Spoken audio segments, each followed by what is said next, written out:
நான் 5 வயசுல இருந்து இந்த களத்துல இருக்கேன். அவனை செத்தங்கடா. 5ஆவது படிக்கும்போது இப்ப வரைக்கும் நீ அவ்வளவுதானடா படிச்சிருக்க.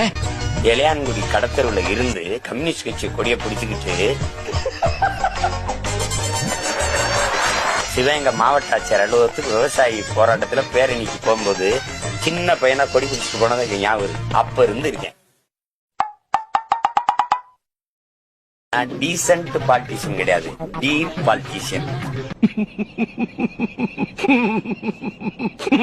பாலிஸ்டா பாலிசி செய்யறவன் இல்ல, பாலிசி பாலிடிக்ஸ் செய்யறவன் இல்ல, பாலிசி பாலிடிக்ஸ் செய்யறவன். என்னங்க எனக்கு ஒண்ணுமே புரியல. அதுதானப்பா எனக்கும் புரியல.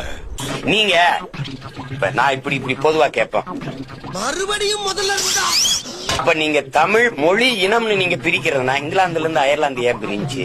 நான் தான் கேட்டேன். இந்தியாவில் ஆரம்பிச்சு இங்கிலாந்து போயிட்டு அந்த இங்கிலீஷ் நான் ஐரிஷ், நீ உருது நான் வங்காளி, சிங்கரன் நான் தமிழ. விளங்குதா? வடதுருவம் தென்றுவோம், புயல் தென்றல் வெங்கலம் வெள்ளி, இத பத்தி யாராரு என்னங்கறத விளாவரியா ஏப்பா பேச விட்டு போயிட்டு பார்த்தான். ஏய் வந்ததுல இருந்து லேகிய வச்சிட்டு இருந்தா எவனா கேட்பான்? தமிழக வெற்றி கழகம்னு ஏன் வைக்கிறீங்க நீங்க? உலக வெற்றி கழகம், அகில உலக வெற்றி கழகம் முடிஞ்சு போச்சு. காலங்காத்தால ஒரு ரூசு போயிட்டு வந்து சிக்கிட்டமே, இவனை இவன் ரூட்லயே பேசி அனுப்பிச்சிட வேண்டியதான்.